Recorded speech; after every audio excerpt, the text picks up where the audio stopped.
Front panel के बारे में। ये इसका फ्रंट पैनल है। फ्रंट पैनल में ये देखिए सामने जो दिखाई दे रहे हैं ये इसका ऑन ऑफ स्विच है। ठीक है, जैसे हम ऑन ऑफ स्विच है, ये हमारे पास सब यूएसबी पोर्ट्स हैं। यूएसबी पोर्ट आगे भी है पीछे भी है, कीबोर्ड माउस को आगे भी लगा सकते हो और पीछे भी लगा सकते हो। ऐसे ही हमारे पास माइक और स्पीकर के लिए लगे होते हैं, मल्टीमीडिया के लिए आप इनको इस्तेमाल कर सकते हो। अब हम इसकी इंटरनल पार्ट्स में चलते हैं। इसको मैंने क्या करा, इसका कैबिनेट को मैंने कवर कर हटा दिया है।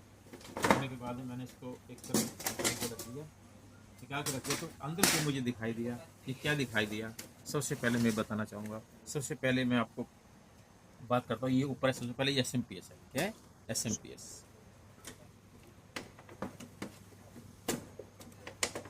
ये SMPS, ये हमारे पास SMPS होती है, स्विच मोड पावर सप्लाई। क्या होती है? Switch mode power supply. इसके जो है ये हमारे पास क्या करती है, क्या काम होता है स्विच मोड पावर सप्लाई का।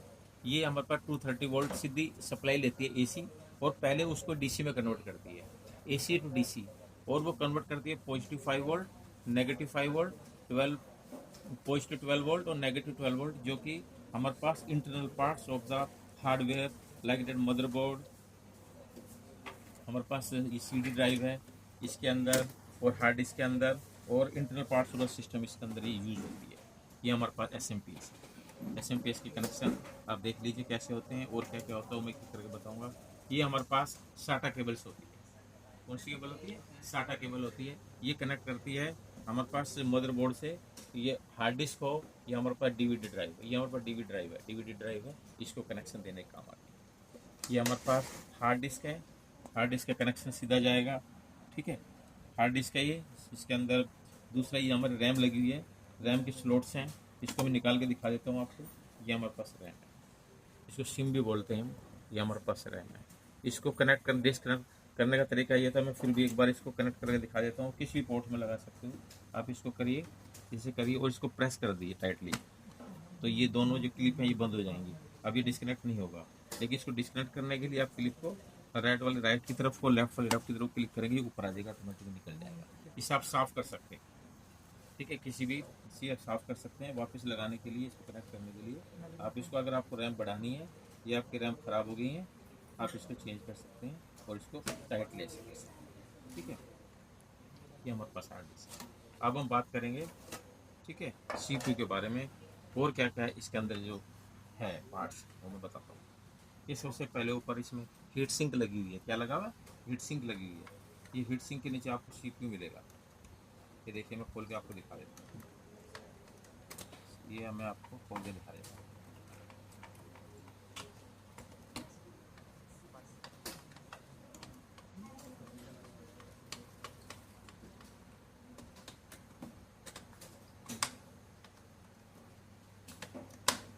ये क्या काम होता है हीट सिंक का? हीट सिंक का काम होता है, जैसे CPU की स्पीड हमारे पास काम करता, काफ़ी देर काम करते हुए इसकी बहुत प्रोसेसिंग स्पीड बहुत ज़्यादा होती है, तो हमारा हीटअप हो जाता है। ये हमारे पास CPU है नीचे, तो इसकी हीट को कम करने के लिए हमारे पास हीट सिंक लगाई गई है। और ये कई बार हीट सिंक भी ये हीटअप होने के चांस होते हैं। इसके सामने ये फ़ैन लगा हुआ है, ये CPU फ़ैन है, ये कंटिन्यू चलता रहता है और इसको ठंडा करता रहता है। ठीक है, अब हम CPU को भी डिस्कनेक्ट कैसे करेंगे, कैसे इसको रीइंस्टॉल करेंगे, हम देख सकते हैं। देखिए, उठ जाएगा और ये CPU आप इजीली इसके अंदर से उठा सकते हैं। ये देखिए, ये CPU है। और CPU के अंदर क्या क्या है, ये इसको कैसे आइडेंटिफाई करेंगे CPU कौन सा है, कौन सी कंपनी का है, और इसके अंदर क्या इसकी स्पेसिफिकेशन देखो, साफ लिखा हुआ है इंटेल कोर TM i7 है ये। ठीक है, i7 कितना 3.40 गीगाहर्ट्ज़, 3.40 गीगाहर्ट्ज़ ये इसकी स्पेसिफिकेशन है, इसकी कॉन्फ़िगरेशन है। ये जो मानते सिम इसी के बेस पे मानते हैं हमारे पास CPU। ठीक है, इसको हम रिस्टोर कर सकते हैं वापिस। हमारे पास ऐसे ही हम CPU को देख सकते हैं। ठीक है, दूसरा हमारे पास ये लगा हुआ है, ये CMOS सेटअप बैटरी होता है। क्या होता है? इसको हम बैटरी होती है, कई बार ऐसा होता है कि हमारे पास ये वीक हो जाती है, तो उसको हम इंटरनली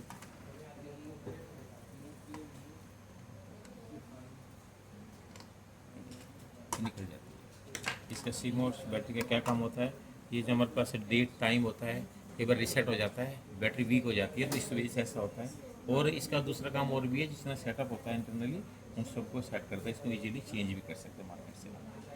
ठीक है, इसका आसान तरीका है, ऐसे इसको कनेक्ट कर सकते हैं। इसके अलावा इसमें और ये हमारे पास जो हमें कुछ और कार्ड सेट करने हैं, ठीक है, जैसे हमें वीजे कार्ड और लगाना है, कई बार ग्राफिक्स कार्ड लगाना है, कई बार वीडियो गेम कार्ड लगाना है, तो आप यहाँ पे इजीली इनको इंस्टॉल कर सकते हैं, ठीक है। ऐसे हमें सीधी किसी भी लिंक निकाल के आप यहाँ पे इजीली इनको लगा सकते हैं, तो स्पेस खाली हो जाएगा और कार्ड इसके अंदर इजीली आप इसके अंदर कर सकते हैं।